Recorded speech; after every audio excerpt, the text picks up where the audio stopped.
Gagalnya kader P3 duduk di parlemen menjadi perhatian para pucuk pimpinan partai di kalangan pimpinan partai di daerah maupun di tingkat pusat.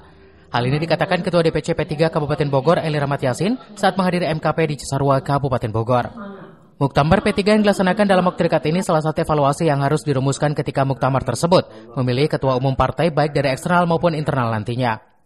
Kita akan mensuarakan bagaimana evaluasi kenapa kita tahun ini tidak jadi, kenapa tahun ini tidak masuk. Itu akan menjadikan evaluasi kita apa yang menjadi kekurangan kita, itu yang akan kita suarakan. Dan tentunya juga siapa yang menjadi pemimpin atau menjadi ketua partai, ketum itu akan menentukan bagaimana jumlah pemilih. Itu sangat menentukan. Siapapun dari internal atau eksternal, kalau dia memang sejalur ya dengan asas-asas perjuangan P3 ya itu welcome untuk kita. Pada muktamar tersebut diharapkan menjadi satu bahan evaluasi agar para kader P3 bisa masuk di parlemen. Dari Cisarua, Wawan Supriyatna melaporkan.